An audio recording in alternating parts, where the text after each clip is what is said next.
Welcome to the Happily Family Conference. We are your hosts. I'm Cecilia And Hilkey, I'm Jason Hilkey. and we are delighted today to have Scott Noelle with us. Scott is a coach, mentor, writer, and speaker. His passion is helping people develop their parenting, relationship, and self-empowerment skills so they can raise confident, connected, and creative children. He collaborated with the late Gene Liedloff, author of The Continuum Concept, and currently collaborates with Peter Gray, author of Free to Learn. His background as a voice teacher, helping adult singers overcome inner and outer obstacles to creative expression, laid much of the foundation for his work as a parenting life coach beginning in 2003. Scott created the Daily Groove, a free short daily email, when he realized that parents need reminders to change their way of thinking about children and parenting. He lives in Portland with his wife and 2 children. Welcome, Scott. As always, it's great to have you. Great to have you back, Scott. Good talking to you. Great to be with you again. Thanks for that awesome introduction. I feel like you've said everything there is to know about me, so we can say goodbye now. All right, it's a good interview. Thanks, Scott. We know that there's some people in the audience that are not familiar with your philosophy and PATH, your acronym. So I wanted to start with you just describing what PATH is and how that impacts parenting. Sure. Well, this idea of PATH, it's simply a mnemonic acronym to help remember the primary principles that guide the kind of parenting that I advocate. And it arose from when I started coaching. I started writing a newsletter called The Daily Groove. And the idea behind that was to write short little messages that would inspire parents to sort of change their way of thinking about the path of parenting and their internal paradigm of human nature and that sort of thing.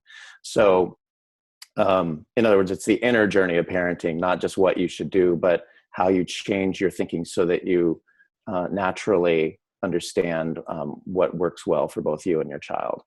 And so I started writing that, and that became very popular. And I wrote a few hundred of those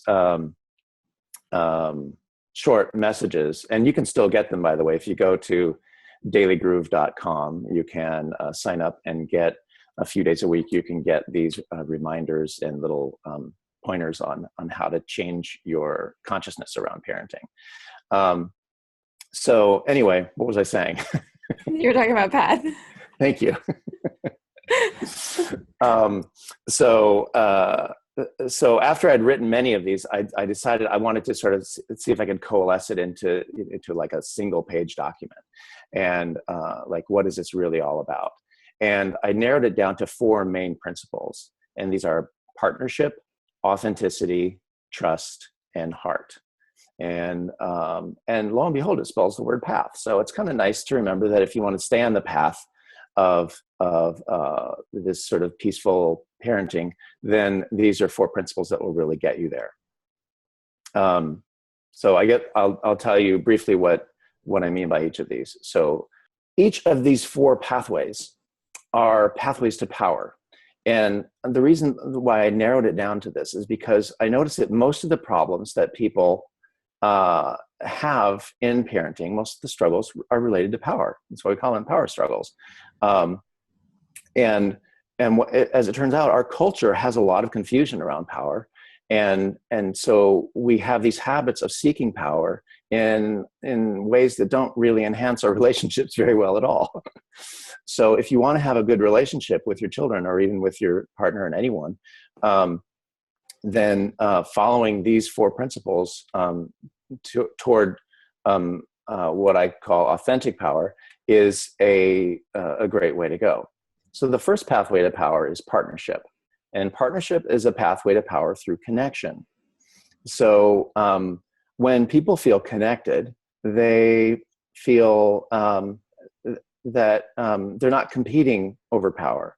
In fact, it's the opposite. If I empower you and I feel connected to you, then I feel more powerful because now I'm connected to more power, right? and it works both ways. So in a partnership orientation, you're generally oriented on the idea that we're in this together, and you're always looking for solutions that work for everyone. So if you try to solve a problem in a way that works for you, but it doesn't work for your child or it doesn't work for your spouse, that's not a partnership solution. And it ultimately is going to not be much of a win. You might get a temporary win, but it ultimately is a loss because you're in relationship with the loser. So the people you're connected with, you want to help them win and succeed and have their needs met so that it becomes a stronger partnership. I like to say that you're looking for a win-win-win. So I win, you win, and the partnership wins. Mm-hmm. And if it's not good for both of us, it's not good for the partnership. So that's basically the way that we create partnership. We look for better ways to connect, and a big part of that is empathy, and that's an emotional connection. So if you are focused on connecting emotionally, understanding, getting in the other person's shoes, and empathically understanding how they feel, that helps you better understand their needs and how to come up with these problems. Solutions to the problems that work for everyone. Another big factor is creativity. So that when you're looking for a solution, when the solution that is the standard solution usually is to use force in a conventional parenting. And when the standard solution is off the table, then you need to create a new one. So creativity is a big part of partnership. And sometimes I like to refer to it as a creative partnership, so that you think of it as almost an art form, and in fact, I noticed that people that are attracted to this kind of philosophy tend to be artistic people or people that are involved in creative pursuits. And so if you don't think of yourself as a creative person, then pursuing this kind of parenting style will make you one. So the second pathway is authenticity, and authenticity is a pathway to power through alignment. And what that means is that when a person is aligned between their inner and their outer, their thoughts, their actions, their beliefs, and when those things are aligned with their innermost truth, everything that you do, everything that you say has more power. Most of us have had the situation where we kind of do things one way, but we don't feel great about it, And so there's this misalignment, and children in particular are really tuned in to that power of alignment. When you're really aligned, especially when you're aligned with your heart, then children can feel that, and they tend to be so much more cooperative. If they can feel that you're sort of conflicted, it's much harder to create cooperative interactions with children, and frankly, with anyone. So that, I'm just thinking about all the other things that we do with adults, where if we're not aligned internally, the other people that we're interacting with will tend to lose confidence in us. Mm-hmm. And so that's why one of the aspects of leadership is this ability to be aligned with, so that your words, your actions, your thoughts, and your innermost being are all aligned.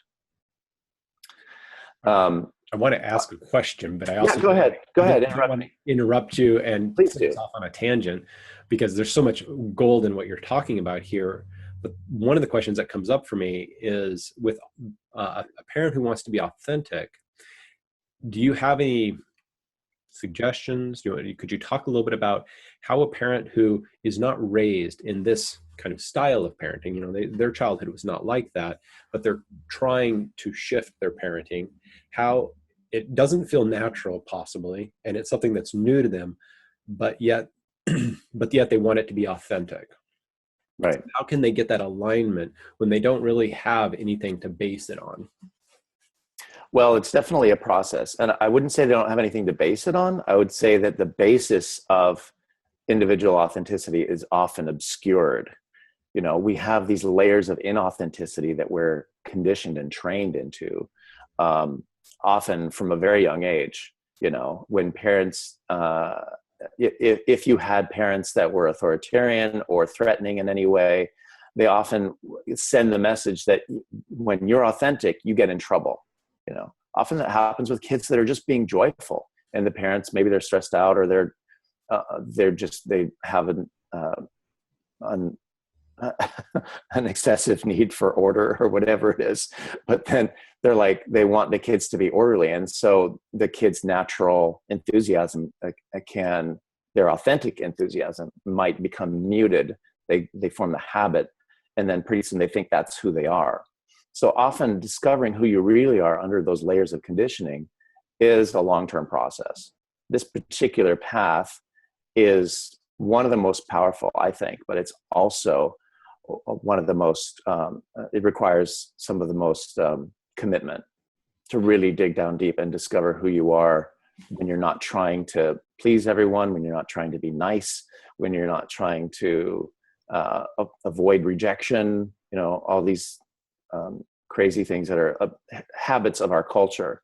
And we are not generally, in terms of mainstream culture, we're not a society that promotes authenticity very much at all.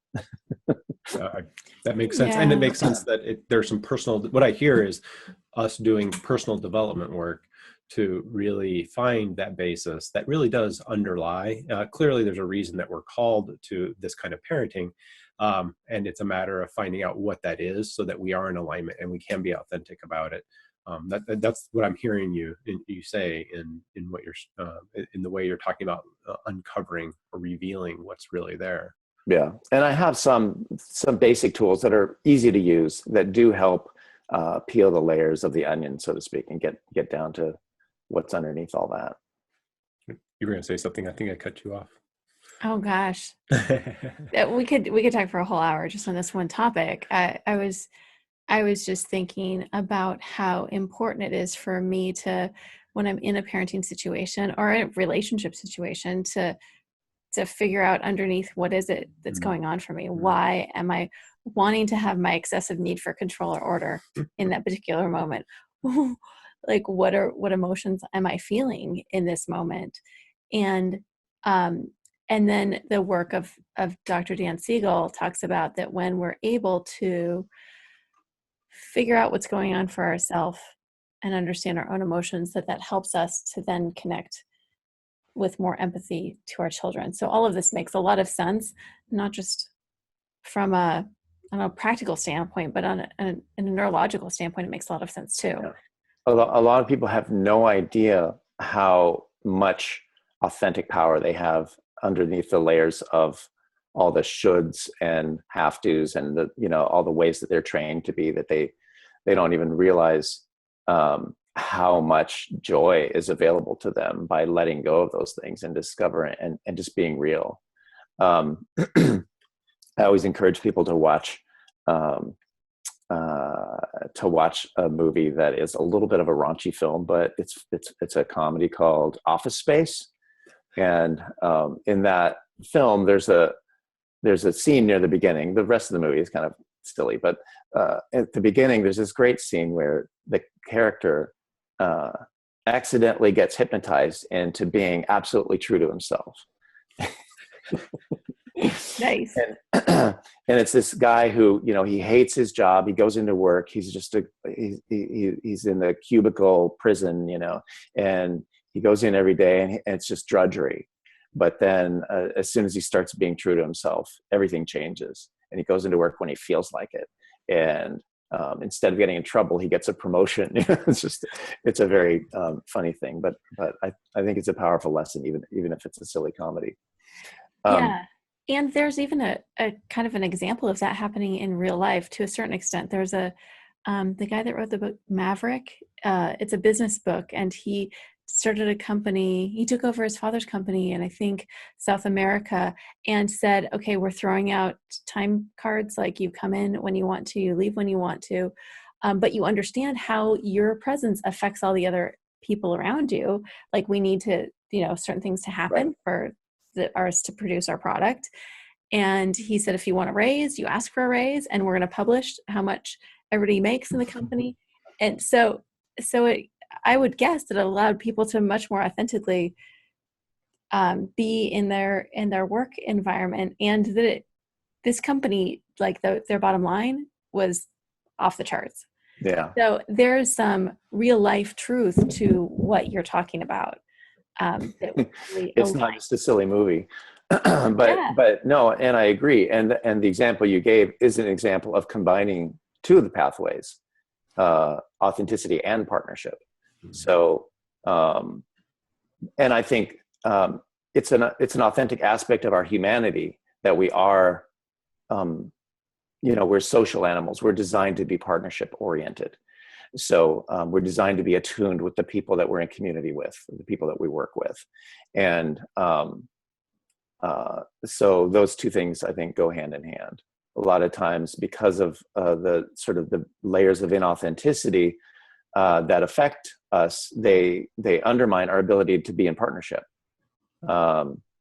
And anyway, we could go on and on about that. It is a great thing, but it's one of the things I love when I work with people, to help them identify things that they didn't even know that they were suppressing their authentic selves in certain ways. And then when I point it out to them, it's like, oh my God, once I question that belief, is that really the way I need to be, or that I should be? And they say, no, I don't have to. And then they're liberated, and it unleashes all this power and creative energy. So it's a wonderful thing. Yeah. Often the thing that's most suppressed is our natural inclination to be more loving.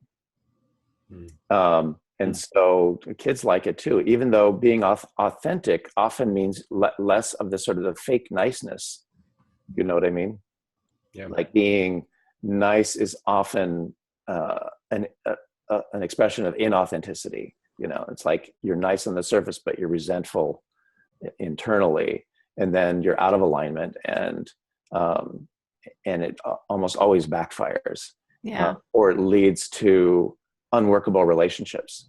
A common situation is mothers who always want to be nice to their children. They always want their children to be happy. And if their children complain or whatever, then it's like, oh, well, I need to be even nicer, and then you get this sort of feedback loop where the relationship becomes more and more lopsided. And instead of being a partnership, it just becomes, the parent becomes a slave to the child, and the child loses the benefits of an aligned parent with a clear leadership role. That makes sense to me. And probably is confusing to the child, because the kids really do know what's going on. I mean, they can see through a lot of the facade that we put in front. And so it probably is confusing for the child in the same way that they don't know what's really going on. Yeah. And I'm not saying you shouldn't be nice or that you shouldn't care about what your kids want, but it has to work for everyone, or it's not a partnership. Yeah. And niceness is also not a tool used in order to manipulate somebody into doing what you want them to do. It's like, that's another thing that I think kids and even adults perpetuate. Like, we'll be nice so that I can get my own way. And what you're saying is that when we come into our authenticity, that a real niceness actually bubbles up, and we're able to be more loving to each other. Is that correct? Yeah, and it's usually I don't even like to call it niceness, because that word is so tainted, and it's it's almost never about being authentic. It's always about someone telling you should be nice. So yes, I mean but it is true niceness, you might call it. Anyway, what was I going to say about leading on to the next pathway? One of the benefits of authenticity is that when you're being real, you're being more trustworthy. And so it enhances the aspect of trust in your relationship. And trust is the third pathway in the path paradigm. Trust is a pathway to power through understanding. So that when you understand things, then you trust that you know what's what, and you're not in a state of doubt. And that confidence gives you power moving forward. So I like to focus on three particular kinds of trust. Trusting human nature, I think is a big one. And that's where you start from the presumption that children are born with a functional, natural, their natural inclinations are good. Not good in the sense of being nice, but good in the sense of what has evolved for the benefit of our species over millions of years. And so if a child is crying, for example, you can trust that it's a signal that nature designed them to give off under certain conditions. And rather than, a lot of conventional parenting says, oh, you just don't believe, they're just manipulating you. Don't believe it. Don't listen to it. Just ignore it. And that kind of response to a completely natural form of communication for young children is it undermines the quality of trust. If you are responsive to your child, and when they cry, for example, you pay attention. You say, well, if my child is crying, then some of his or her needs aren't being met, and I'm going to pay attention to that because that's my job, to meet the needs of my child until they can meet them for themselves. So that's one aspect of trust, is just trusting human nature. And part of that is really, you kind of have to study a little bit, because we have a lot of misconceptions about human nature. Some of them come from just sort of common misconceptions about just sort of, I guess, the bad reputation. And I could go into why people have a bad reputation, or we'd say things like power corrupts absolutely, and that sort of thing. It's like or that people are naturally selfish and greedy and that sort of thing. Some of those beliefs about human nature you need to refute. You need to rethink them and understand why those things appear to be true, but in fact are not. So of all of the three pathways, trust is the one that involves the most kind of studious approach, where it really helps to read things about human nature. It helps to talk to people like me who have done the study and understand these common misconceptions, so that you can move into a state of trust. Like, okay, I trust that that these interactions I'm having with my child, I don't have to ignore my instincts. Especially, a lot of mothers in particular are pressured to ignore their maternal instincts because they're afraid of spoiling their children. And there are ways that you can spoil children. It's usually by being nice and inauthentic, but simple nurturing is never going to spoil a child. And so that's a topic we could go into quite a bit. But that has to do with trusting human nature. The other two levels are. Can I ask you a question real quick before you go on? Okay. I totally get like being responsive to a child when they're crying. The other instinct, and I think it is an instinct that maybe particularly mothers have, is for protection. And it's very instinctual to want to overprotect, maybe. Keep your shoes on, don't swim in the deep end of the pool. Right. Like, how do you find a balance between instinctive protection that is positive versus instinctive protection that is smothering?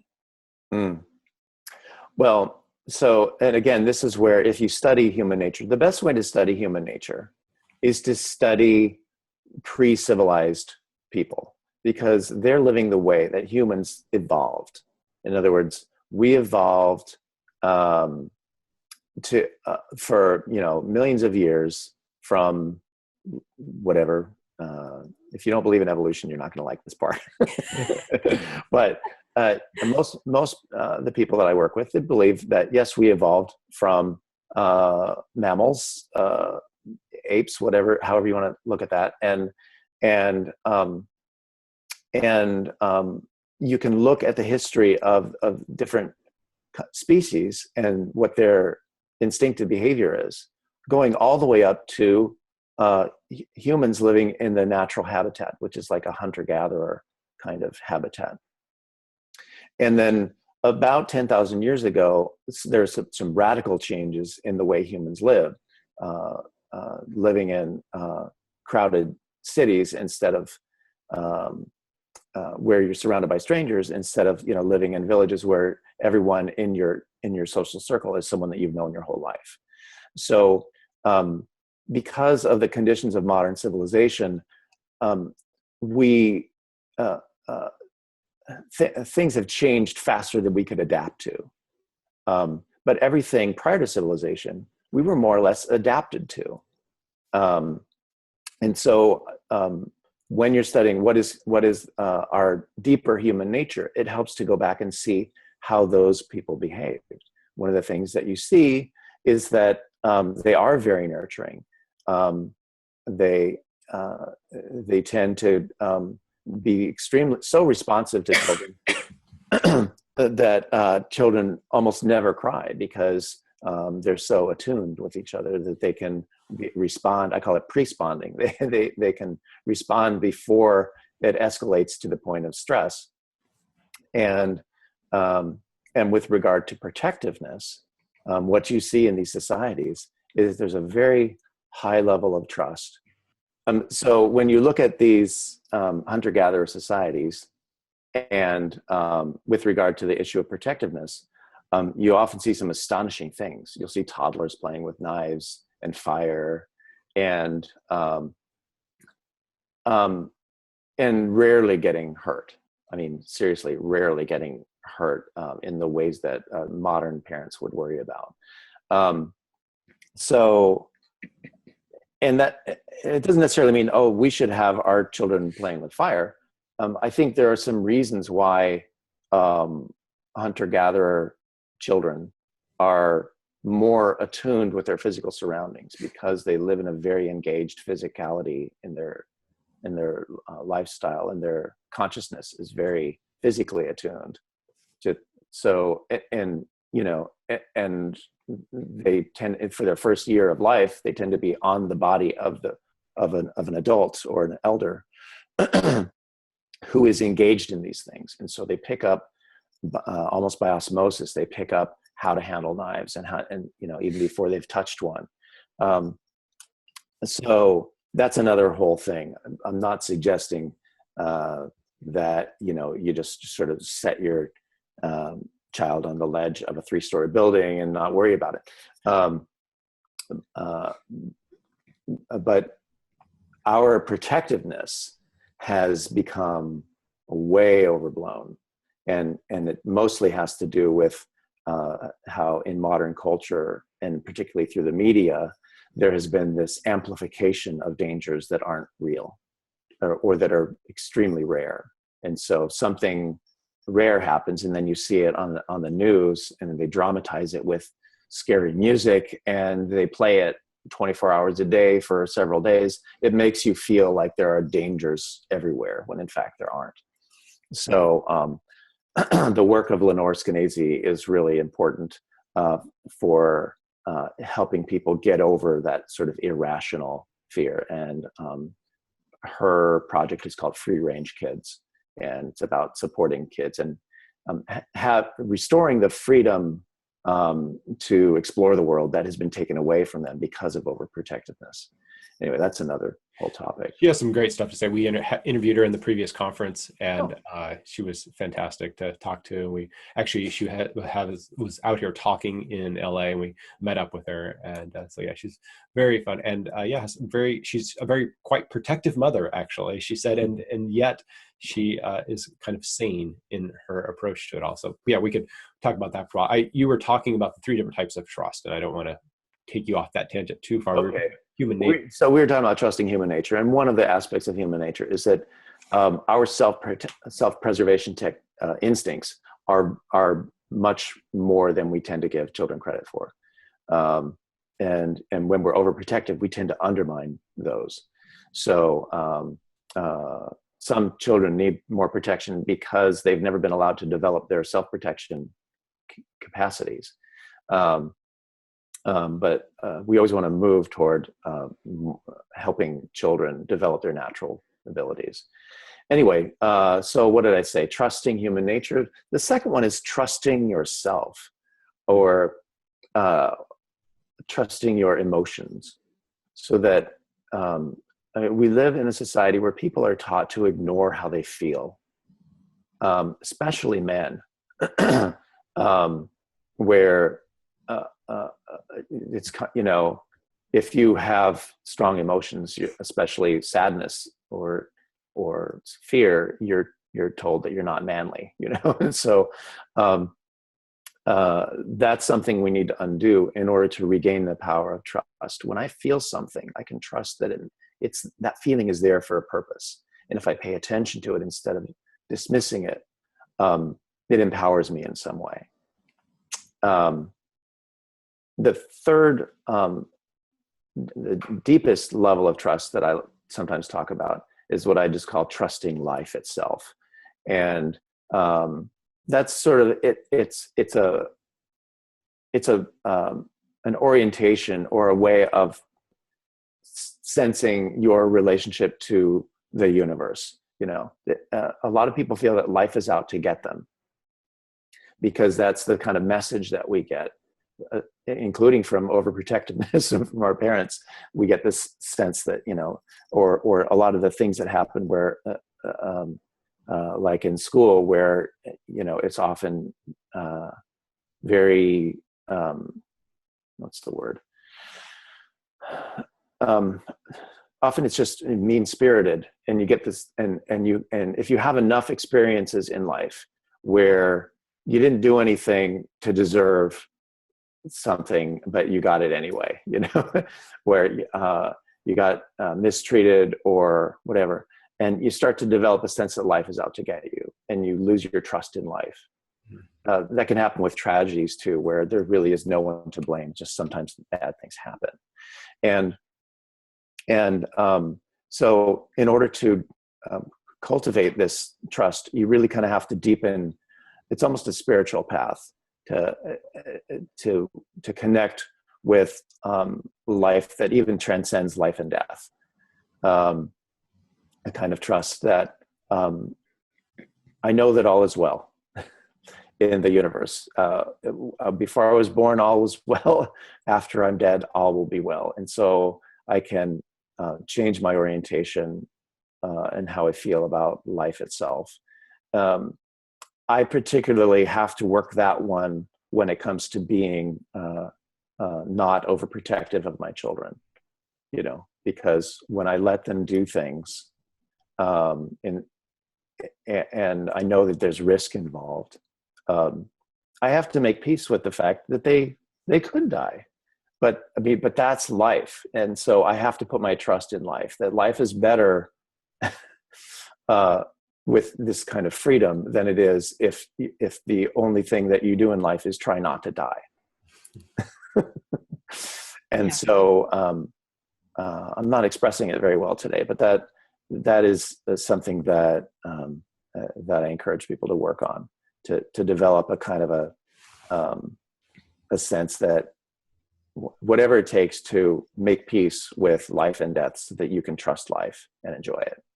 Yeah, as you're speaking, Scott, I'm thinking of two different people that have inspired us quite a bit. One of them, I'm thinking of Brené Brown, and her work shows that in order to have really good, deep relationships, and I'm going to give like the preschool version of it, the very simple version, but in order to have good, deep, healthy relationships, that we need to have risk being vulnerable.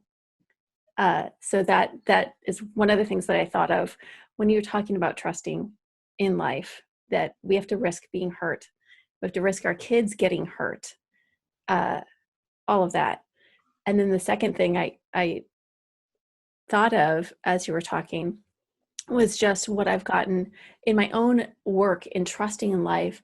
I thought of what I've gotten out of reading Conversations with God, that that has given me a different perspective that I hadn't found in any other book or source, that I really can trust that there's a universe there that's going to protect me. It's going to protect my kids, and maybe protect, and not that everything is going to be perfect all the time, but it helped it all kind of make sense. Again, this is like the preschool version of a book that I've read probably 5 times and can't explain it in a very eloquent way. But every time I read Most it, preschoolers I know are pretty wise. oh, well, maybe not my version of it. Anyway, every time I read it, it helps me trust that we're okay here. And we have abundance, and I can let go of my fear. I can lean into love. I could just go for it. So anyway. And yeah, it's definitely an issue as you get older. I'm in my 50s now. My eldest child is just turned 20. And, I'm aging, my hair is turning gray and all this. It's like, I'm acutely aware that I might be more than halfway through my life. You start to need to make peace with the whole life and death cycle, or else you can't enjoy what you have. and I don't usually admit this to people, but when especially after your kids learn to drive, then you kind of have to deal with that fear, the life and death thing, And every time my daughter leaves to go drive somewhere, I can't help but think she could get in an accident. This could be the last time I see her, which is actually kind of a cool thing to do. If you're not too morbid about it, it can be an excuse to really be more expressive of your love. It's like, I'm going to say I love you before she leaves, because it might be the last time I see her. And that's, and like I said, that can get morbid, but every time that happens to me, I go through a little internal process where I make peace with it. If she got hit by a bus, I could be okay with that. Of course I would grieve. But I could accept and not lose my trust in life by doing, it wouldn't be easy, but I could do it. And just by doing that internal process of practicing, I feel like it makes me more prepared. It made me more prepared when my father died a few years ago, that it was easy for me to make peace with that. Easier, I should say, than it would have been if I hadn't really done that work of making peace with both life and death. So anyway, that's the kind of stuff that really helps you feel trust in life, so that you can enjoy it more. And it is a very subtle but extraordinary, it's a source of power. And it seems like it's also something that we pass along to our kids by the way we deal with it. We come to terms with it. It's also something for them that they can see, and maybe not overtly see, but it's a sense of trust they get. Because the flip side of it is if we keep them very close in and there's no trust in life and we restrict, and there's just, there's not a real great alternative to that, So they also get a chance to see how we feel confident in them, confident in life, knowing that everything's going to be fine, that they then can move on with their lives. And hopefully we just seed that a little bit for them. At least that's what I believe. I think we're role models for our kids in ways that we may not even realize. When you're talking about that, I'm thinking of my parents' reaction to me and my brother when at 12 and 13 years old, we started rock climbing. And my mom and dad both made a conscious decision that they weren't going to be freaked out about this. Because if we ever got into a situation where it was beginning to get a little dicey or a little dangerous, they didn't want us, when we're kind of at the edge of our abilities, to be thinking, oh, mom always said she didn't want us to be doing this. They didn't want to give us their fear, which was an extraordinary thing for them to do. It was an ungift, the awesomest ungift, the thing they didn't give you. Yes, Yes, like they didn't burden me with their fears, which allowed us to make really great choices. You know, we knew sometimes it was about going up and sometimes it was about coming down. And it was all about us making those choices in the moment based on our assessment and not based on the baggage. That's good. Okay, so I want to make sure we don't stray too far from the From our flow. We had the three types of trust, and I want to make sure we don't cut you off from being able to also talk about the H of path. So the H in the path, the pathway is stands for heart, and heart is a pathway to power through unconditional love. I love that the word heart has I'm into etymology, so I like words, and the word heart in some of its other forms in other languages has the same root as the word courage. And I think it takes courage to love unconditionally, because we live in a society where people are constantly judged by their behavior, and sort of the doorway to love is either open or closed depending on conditions. That's what conditional love is. And to love unconditionally, it goes back to what you're saying about Brene Brown. It requires a vulnerability. Like I'm gonna keep my heart open, even if I feel angry, even if I feel all kinds of things that make me feel vulnerable. The reason I think that unconditional love is empowering is because love is what people want most in life. If there's anything that, you'd say, I want to be happy, I want to feel love, I want to give and receive love. And you could even say that's what happiness is. I love life. And when you have the ability to love unconditionally, when you practice that skill and master it, then you are happier a lot more of the time because that valve is open. It's not closed, and the love flows. So I think it's pretty obvious how that is empowering to your child, and how and for children to feel loved unconditionally. That is something they internalize, and don't grow up with a habit of loathing themselves under certain conditions. Yes, that's great.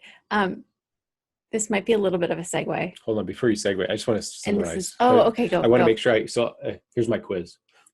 So the philosophy that you've been talking about around path is that there's partnership, there's authenticity. We talked about three types of trust: trust in yourself, trust in each other, emotions, and trust of life, or trust in yourself or emotions, and trust in life, and then trust in human nature. Human nature. Thanks. And then the H was the heart. Mm-hmm. Is there anything I missed there that you want to clarify, or is that accurate?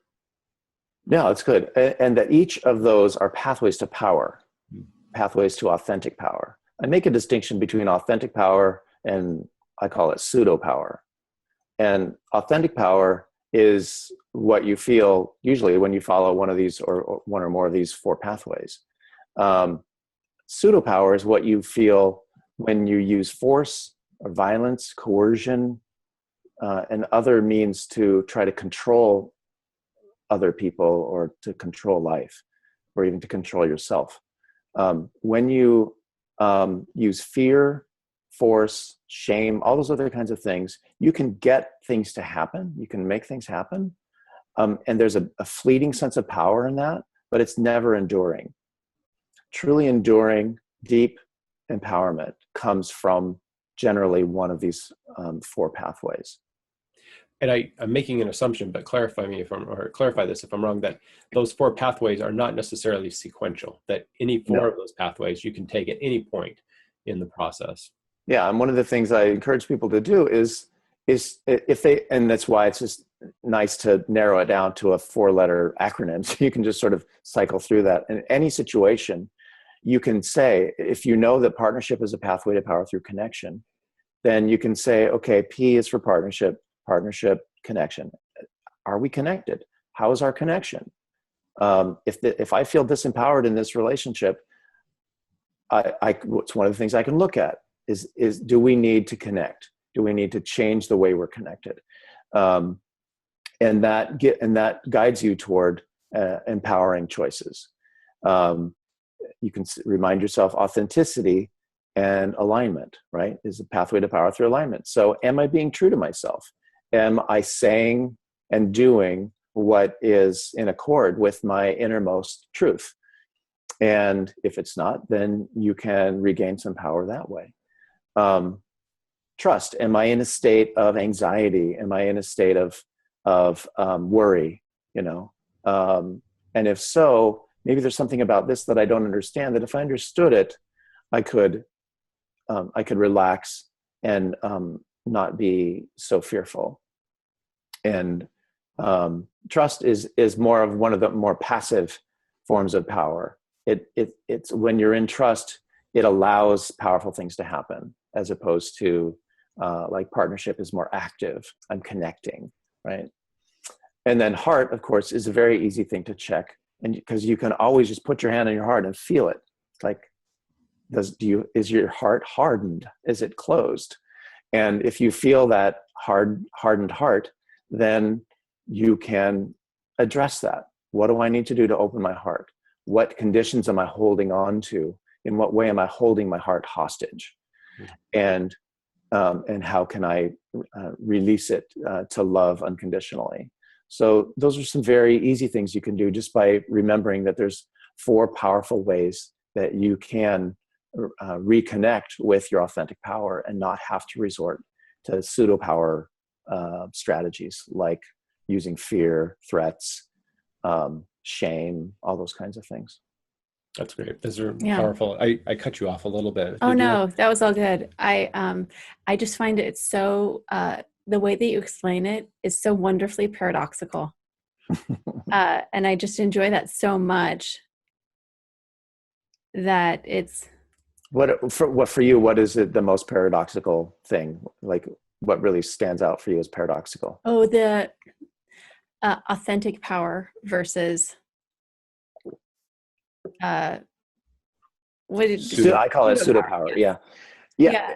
There's a lot of examples in our culture, in our government, about pseudo power being exercised, and yet I feel like we're part of like this counterculture underground, but becoming louder wave of people that are saying, let's have authentic power.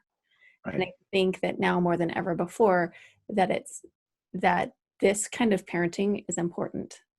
This kind of education is important. And it's just really exciting to me to go from the micro to the macro. And yeah. It is. And that's what drives me in this work, is that I feel like every time a family or even just a parent-child relationship moves in this direction, it makes the world a better place. It will create ripples that will, over time, generate what I hope to see before I croak. I would love to get a sense that, wow, we've really, worked together to create a culture of partnership where, everyone can focus on being creative instead of being defended, and feel the abundance of opportunity to enjoy life. And wouldn't it be great for our grandchildren to come into that world, or in our great-grandchildren? Absolutely. Like making the ripples become waves. That's what I would love to see. We could talk about each one of these, of the acronym, for an hour each easily. And I want to be respectful of your time, and we appreciate you taking the time to talk to us. Is there anything here that you want to end with, any ask that you have, or any parting thoughts as we wrap up for talking to you with this conference? Well, I just want to thank you for giving me this platform to share these ideas. I feel like the more we spread these kinds of ideas, the better the world will be. And even if people just hear them and they're only ready to implement it a little bit, or take one small step in that direction, every small step counts, and over time we become a more and more healthy society as a whole in the world. I still have, images of what the world would be like, if everybody got this way of thinking, and how easy it would be to create a really, really wonderful life for everyone. We waste so much energy, defending and trying to win at the expense of others, without even realizing that life can always be that win-win-win situation that I was talking about. So I created the Daily Groove as a way for people to get to practice these ideas in an easy way. It's something that you can sign up for at dailygroove.com and subscribe to get an email a few times a week, where you are encouraged to practice some or another aspect of these ideas. And when you realize that for however old you are, 2 or 3 decades, most of the people listening to this, you've had a lot of practice on a kind of disempowering consciousness. And to change your consciousness, you can't just read it and then it's changed. These are habits of thought, and in order to change those habits, you have to practice them. So the Daily Groove gives you something to practice every day. And so I encourage people to sign up for that. It's free. And then also, as we mentioned earlier, I'm involved with the Alliance for Self-Directed Education. And so by the time this airs, we will probably have completed our launch phase. And we're very excited about inviting people to become members of this alliance and discover really awesome ways to support children's education without coercion and with maximum freedom and respect. So we're very excited about that. Very excited about the Alliance and the Daily Groove. I know a number of people that just get so much from that. So including us. Including us. Thank you for what you offer. Thank you for what you offer for families and for the impact that you make and the ripples that you make, because I do believe they are long-lasting, and I think it is the way that we can really make long-lasting change in our world. So thank you for all that you do for this, and thank you for your time and talking to us here at the conference. And we look forward to talking to you again sometime soon. It's good, as always, to talk to you. Thank you so much. Thank you. The pleasure was all mine. All right. Bye-bye, Scott. Bye-bye.